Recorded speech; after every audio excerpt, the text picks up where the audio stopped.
Next, we're going to look into the processes in micromanufacturing and miniaturization. Micromanufacturing processes divided into two. There are MEMS lithography based and also non-MEMS and non-lithography based. Okay, so MEM is micro electromechanical system. It is a short form for micro electromechanical system. So this is the process usually involved with the electronics parts fabrication. So this one is using lithography processes in order to produce the circuit on the chip. Um, this involve the photolithography, chemical etching, plating, liga, and many more process that mostly we're going to cover in this subject. And other than that, there are also the non-MEMS process like micro mechanical cutting, for example, the micro turning, micro drilling, micro milling, micro machining, and other processes. And there are also micro laser cutting plating, and also EDM, injection molding. There are a lot of processes involved with the micro manufacturing. So as for this subject, we are more focusing on the MEMS lithography base, but we are going to look into a little bit also on the micro processes later.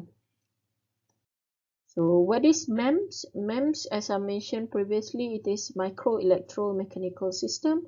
It can also written by micro electromechanical system separated.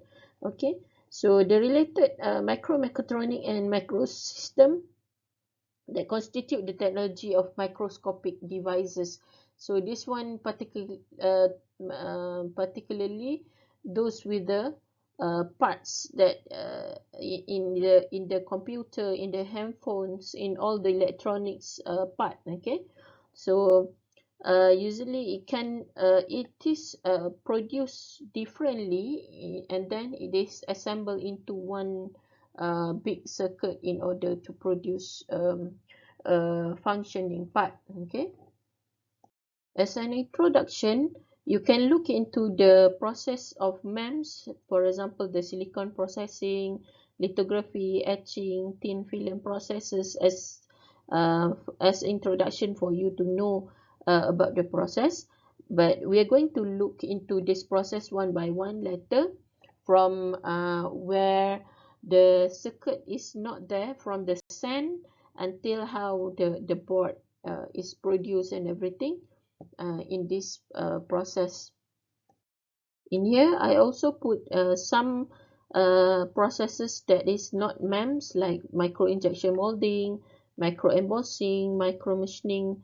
So you can look into the video as an introduction. As for these processes, we are not going into in deep, because this subject is more into the MEMS part, but there will be also certain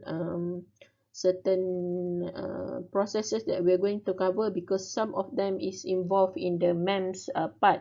For example, the micro drilling and micro machining that involved in the MEMS. Now, as we already see the micro manufacturing, so what will be the future of micro manufacturing? Remember the meaning of miniaturization that we already see in the part 1 of the lecture. It is to manufacture even smaller mechanical, optical, and electrical product and devices, meaning that the micro manufacturing is going smaller. What is smaller than the micro? Meaning it's going into nanotechnology. So what is nanotechnology? It is one branch of technology, of course. So this one is dealing a little bit more smaller than the micro size, where it can goes up till 100 nanometers to even atom size. So this one involves the manipulation of individual atoms and molecules in the processes.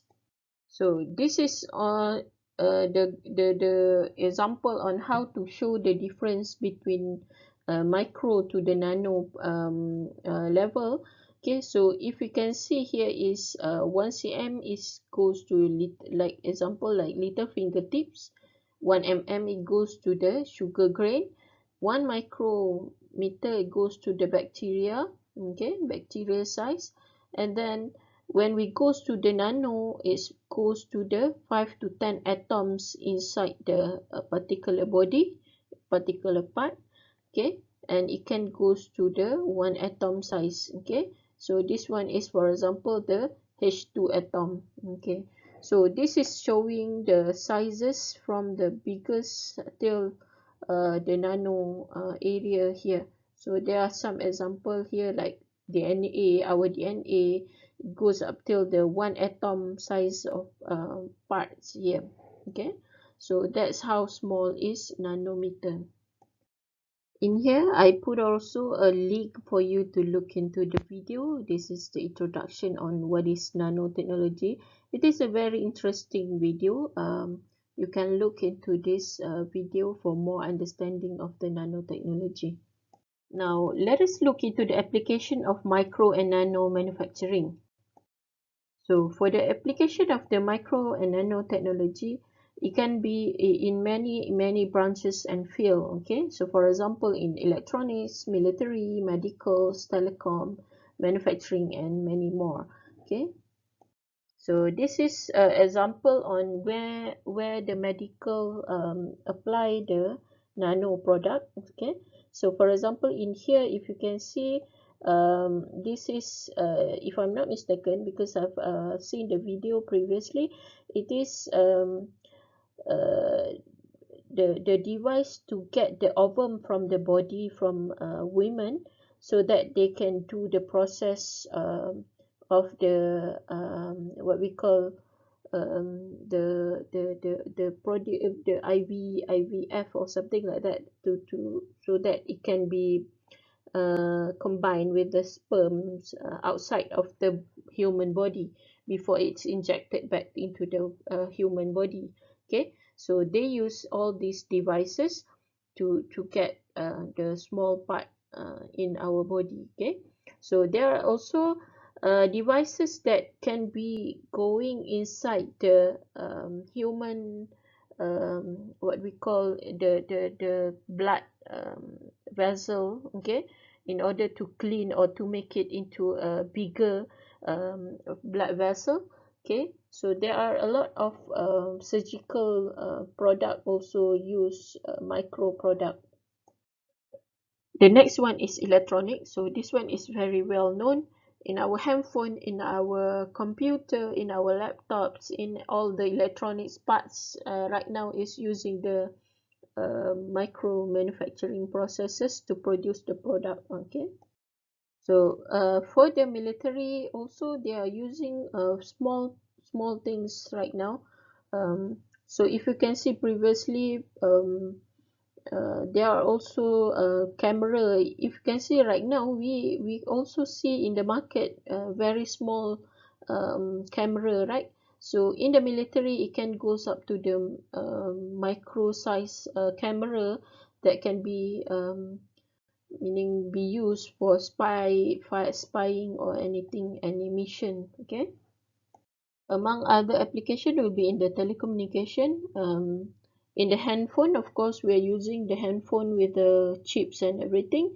Apart from that, there are also satellite that using micro product. Okay, so there are a lot more on the telecommunication part that using the micro product. The next application will be in the manufacturing field.